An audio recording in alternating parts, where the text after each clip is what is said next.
So, according to form, introductions are needed. So, I'm Anne Pellegrini. I'm a professor of performance studies and social and cultural analysis at NYU. And I'm John Kelly. I am a performance and visual artist. All right, and we're here to talk about your most recent performance, Underneath the Skin, but also I'm sure we'll arrange to talk about some other topics as well, and we have these in case we get bored. We can start playing Punch and Judy, as you said earlier. So, but this is an extraordinary sort of performance that's also deep historical research. I mean, you sort of make an archive live for the audience. Yeah, Jay Wegman, who runs this great organization, talked me into doing this piece, and I had read Justin Spring's book about 5 years ago, and I found it incredibly compelling. I was like, whoa, so how can I tackle this very rich, varied, multifaceted life, which covered the years 1909 to 1993. And I abandoned Mr. Spring's book because I had to, and I really focused entirely on Samuel Steward's writings, visual art, tattoo designs. And I said, yes, I can do this. I can not only aim to get my soul under his skin, but also to literally portray him from the age of 16 to 84. And it's always a leap of faith, but it is such a rich story that there were so many compelling aspects that it felt like it was totally possible, and I had to hit on certain of those points because every kind of cultural icon has the fan base or the guardians, and I had to be mindful of, okay, now I've got to make sure I hit that point and that point and that point, and I think I did. How did you find out about Steward? Yeah, funny. There was a show at the Museum of Sex which I did not see about maybe 10 years ago. I had been tangentially aware of him as an entity, as a tattoo artist and as a highly prolific horny man in a time when it was all illegal. But the thing that makes him utterly unique is the fact that his extensive archive comes down to us. It didn't wind up in a dumpster. The family didn't destroy it. It wasn't confiscated by the police.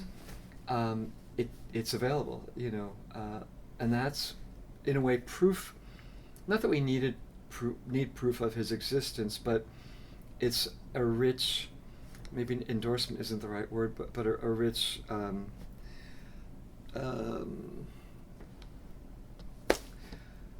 treasure chest of the real goods. The stud file that he kept, on index cards in a metal cabinet, index card file thing, long thing like this, but green and square. But I typed on index cards going back to the late 20s, including, Rock Hudson when he was Roy something or other at Marshall Field's department store. And the other thing I felt like I needed to circumvent is people call him a pornography, and he wound up writing erotic literature as Phil Andros later in his life. But that's exactly what it is. It's erotic literature. It's not pornography. I mean, sure, technically it might be, but it's so beautifully and strangely written. So I didn't want to do the obvious with him. I tried to make my telling of his life on the fence between irony and pathos, poetic and graphic. I mean, one of the things that's extraordinary from 1909 to 93. Yeah. So it's the 20th century of gay letters and arts, not just in the States, but also given his friendship with, Alice B. Toklas and Gertrude Stein, also expatriate life in France. Yeah. And you by delving so deeply into his life, you take us into this sort of more expansive, history. It's, it's amazing the people whom he knew. Yeah. I mean, he did, in a way, not that he collected celebrities, but he wanted to be, he was a novelist, he was a writer, but he couldn't really write authentically about his life. He wrote a novel in 36, Angels on the Bow, and he got fired from a university position because he portrayed a female prostitute in a positive manner. So that to some degree is indicative of how he was unable to write about his life, fully. One couldn't. Either you had, if you did write gay fiction, one of the people had to die or get imprisoned or be murdered. And even like there's a book, there was a gay bar in Los Angeles that this lovely older woman ran. There's a book called Gay Bar that she wrote. But even that book, when she published it in the 50s, had to be prefaced by a psychologist, kind of framing this whole reality in, well, these, not that they're sick people per se, but we are regarding them under the purview of,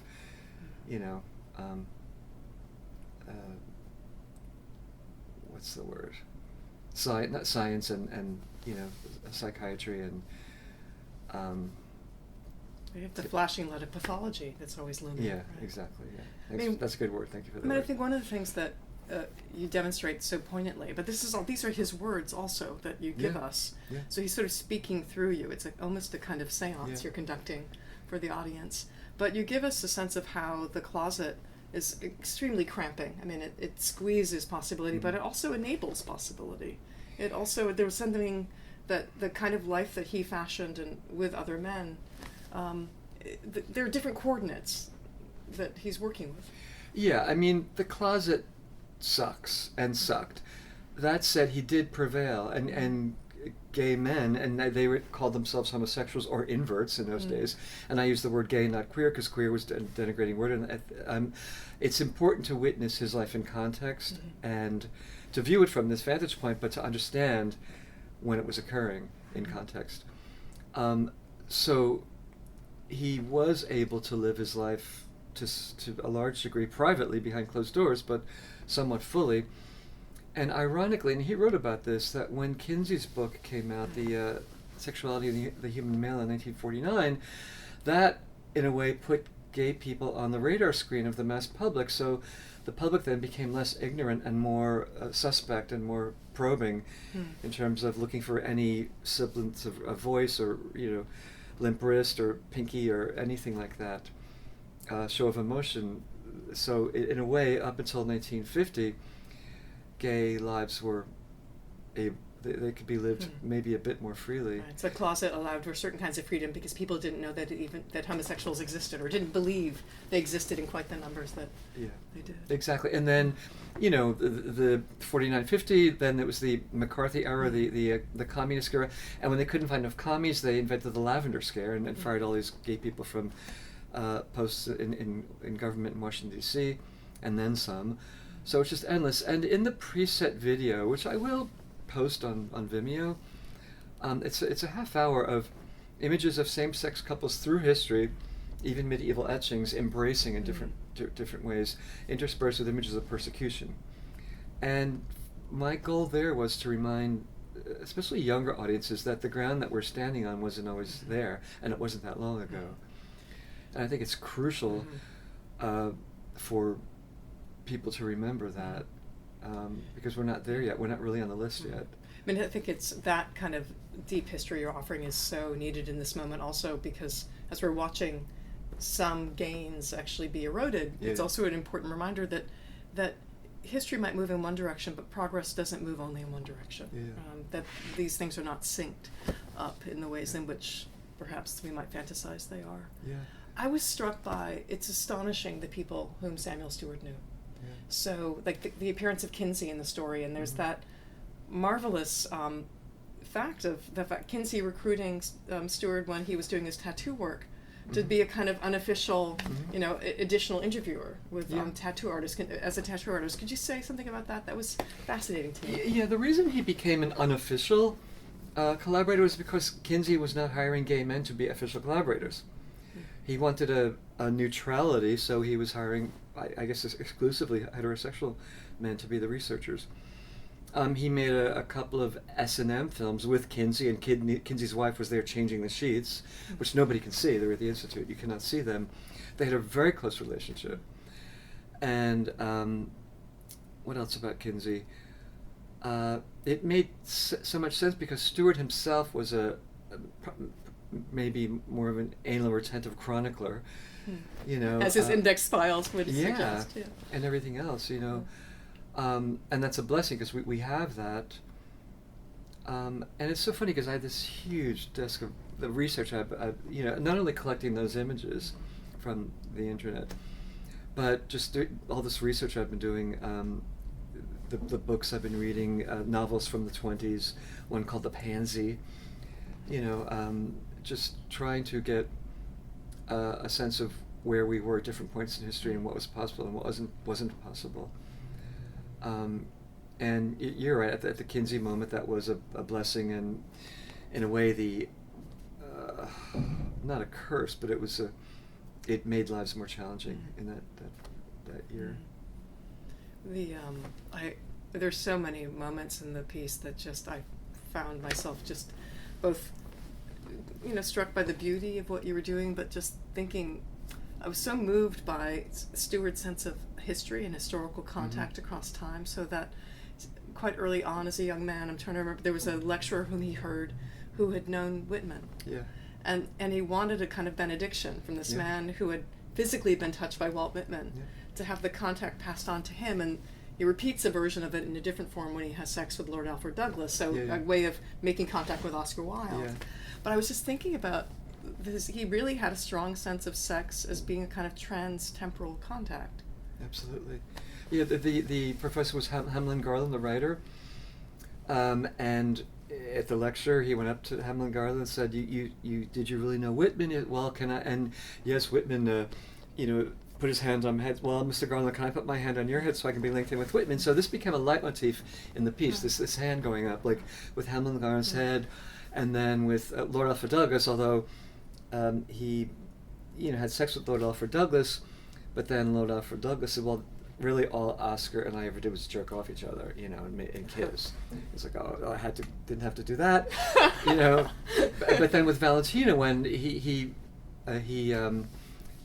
met Valentino in Columbus at a hotel after Valentino had gone to challenge the writer of an insulting editorial to a duel, and he showed up at the hotel and wound up getting his autograph, and he gave Valentino a blowjob and kept a reliquary of Valentino's pubic hair in this reliquary next to his bed. But also when I'm giving Valentino the blowjob on stage, which is rendered in a poetic manner, it's graphic but it's not, but he is running his hand up Valentino's torso, and that also becomes yet another moment of that. And then at the end of the piece, when Walt Whitman, Oscar Wilde, who he's been linked in with, and then this boy in a hospital gown, because Sam Steward died New Year's Eve 1993 at the height of the AIDS epidemic, and I had to include that because that's affected my life so drastically, and they come in as he's sitting in his chair kind of basically dying. They come and witness him, and even at that point, I only did it on the second night, but I did put my hand up while I'm singing that song so that I could once again wield that leitmotif of connection.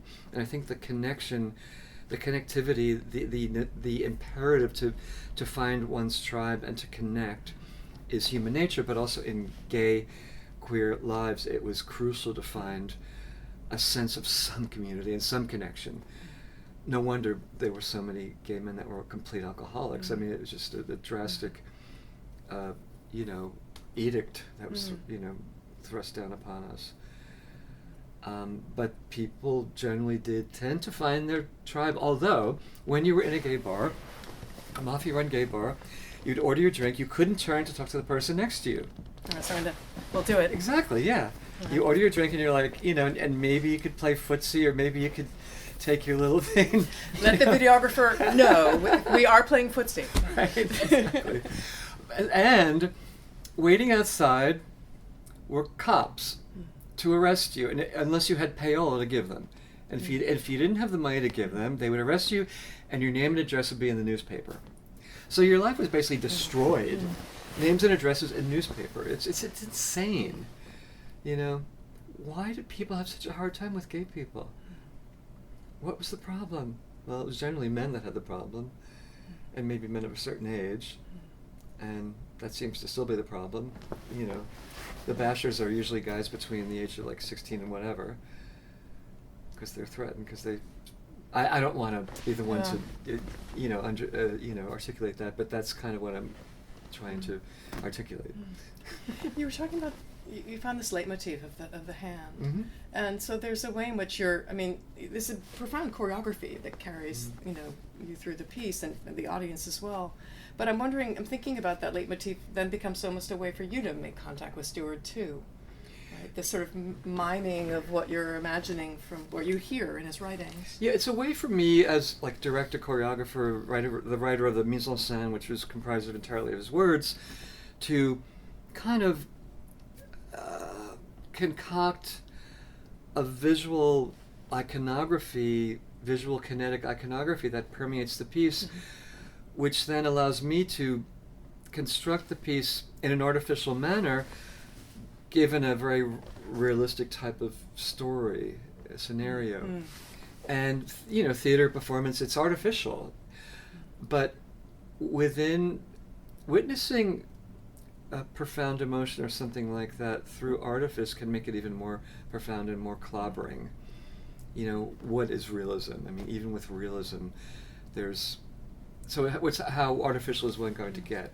And this is a pretty artificial thing to do in a way, but it's not. It's connected to the body. It's like people do stuff like that too. Mm-hmm. So it's finding those points that are both hyper-realistic and completely stylized, mm-hmm. that can then help me to have these kind of islands to reside in within the piece, mm-hmm. but also to send signals to the audience of like, these are the signals we're sending out that permeate the piece, mm-hmm. That there's a connection mm-hmm. to each of these signals. Mm-hmm. There's something, I'm thinking, one of the things that's powerful about the hand is that, so with the hand we also get, the hand it's his writing hand too. Yeah, right? Yeah. And the hand is also a sexual organ. So it really holds so much in terms of tying together mm-hmm. these elements. Yeah. Yeah, there's a lot. I mean, I didn't need to bring in a typewriter, but there was a sound of typing, and then when he writes his erotic literature, there are two boys naked having sex, and I'm writing longhand. Mm-hmm. So you're right. The hand is and he was a writer and a thinker, mm-hmm. and a draftsman. And a tattoo artist. So it was all about the hand. Yeah. This is, this kind of real immersion in another mm-hmm. person's skin, mm-hmm. And this sort of deep historical performance as a form of historical research. You've done this with other pieces. Mm-hmm. I'm thinking of the piece where you sort of become the fantasy child of Onassis and Callus. Dagmar Onassis. And of course you're, very renowned, sort of inhabiting of Joni mm-hmm. Mitchell. Mm-hmm. And I guess as a performance, this is a particular way of doing performance research, right? And developing a performance piece, like really a kind of, again, a certain kind of mediumship almost. Yeah, and in order for any of it to work, I have to have an identification with the character, and many of my pieces are fictions that I make up, but quite a few of them have been about existing people, like as you said, Joni Mitchell, Egon Schiele, mm-hmm. the Viennese expressionist mm-hmm. painter. But within that, I have to feel a kinship and a connection, and either such a complete empathy for them and identification with them, or a desire to, like oftentimes the pieces that I make speak to a need that I have. And so it's like, this is the character and this is me, and we do this. It always has to be like that. Because if I don't fuel this idea with my reality, it's not going to fly. I have, and that's what's going to make it work, is my energy. I mean, what carried me through this piece? I have no idea what carried desperation, which we talked about earlier, living out of a sense of desperation, desire, curiosity, but maybe the performer needs to conquer and win in some weird way, and maybe it's an internal skirmish done in public, but I tend to set the rung pretty high, and maybe I'm addicted to a sense of aliveness I get from that. But I think more than that, it really is about honoring these bigger than life characters as an idea that I want to both embody and share with the world, whether they're real characters or fictional characters. And I'm more of a tragedian than an entertainer. I really tend to go for the dark. I'm Irish and German, maybe that's it. I also you know, my entire generation was wiped out from the AIDS epidemic, and it completely fucked up my life, and I continue.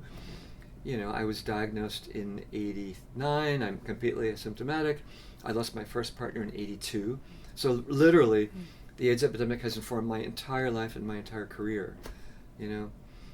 And that has also given me another sense of mission and honor and responsibility, because there are people like me that have survived and we're still around.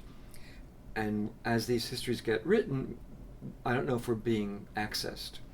There's a whole industry around AIDS and around, you know, the epidemic, and I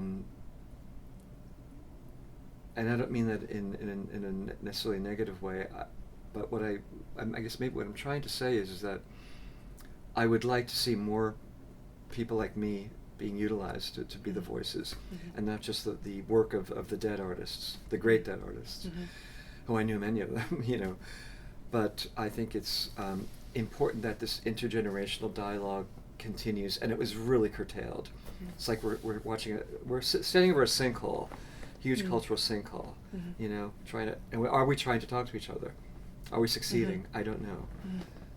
Also, even just thinking in the kinds of life-saving activism that came out of the AIDS emergency, you know, ACT UP among other, especially, but the sort of like, it's so important to sort of actually hold on to the history, because we need ongoing, you know, sort of life-saving activism.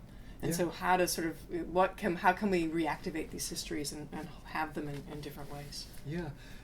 And also there's other types of activism. I made a very conscious choice that my place was not in the streets, even though I was tangentially involved with ACT UP and Friends Indeed, you know, but still my place was in front of people in rooms and making, you know, quite a few pieces directly or tangentially about the AIDS epidemic.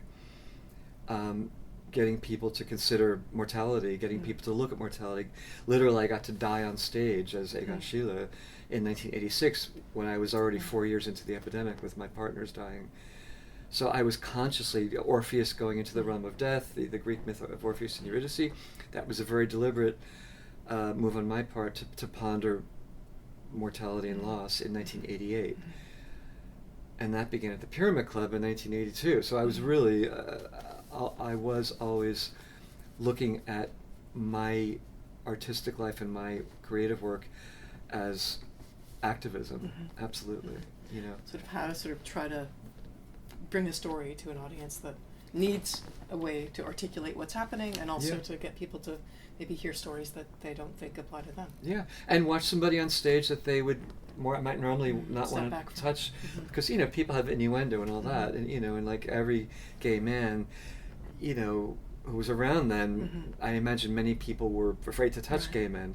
People would drop change in your hand, you go to kiss them, they turn their head. I mean, literally, it was not fun. And then, you know, I was on the cover of Pause, I think in 1990 or something. There was not a peep about that, because either people didn't read the magazine or they were all like, ooh. So, you know, it was important for me to be an exponent of persisting in the midst of catastrophe. I wasn't going to believe that I was going to die. I had work to do. And maybe I'm arrogant, but that was how I felt about it. I'm meant to be here. So I just kept working, and that was my way of dealing with it as well. You referred to, you know, was the end with the sort of ghostly figures that come to Steward, and one of them, you know, it's very important to mark the moment of the sort of early years of the AIDS crisis with this young man in a hospital gown. And I'm sort of thinking that Steward also belonged to a gay male culture that was making itself up as it went along before AIDS. In some sense unimaginable now, right? This other world. But I wonder about the importance of showing, you know, what comes before also. Well, AIDS was such an ironic catastrophe, because it was like, finally there's some freedom. You know, I mean, there were other upheavals before Stonewall, but that was the one that really kind of, you know, cinched it in a way in terms of the public consciousness. And that was, what, 69, and then the 70s was all about, making up for lost time, and then AIDS began in 1979, 1980, so it was a very quick turnaround. And I think Sam was very much aware of HIV because he was a tattoo artist. It was about cleaning the instruments and not transferring blood. I mean, it very much. He writes about it in his book about tattooing. I don't think he was. He probably lost friends, but I don't think he was. He had.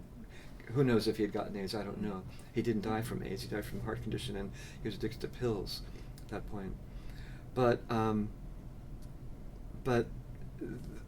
he experienced those freedoms as on the heels of him having made up the earlier version of his life, and then he got to witness the dismantling of it, or the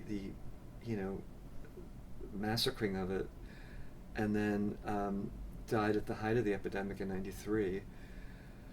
I'm not sure if I answered your I'm just thinking that maybe that part of what I'm just thinking that maybe part of what this piece does, it shows us showing us a history before. That is also. We don't have, history doesn't have to be done either. It's also what are the resources that is offered for sort of going forward now.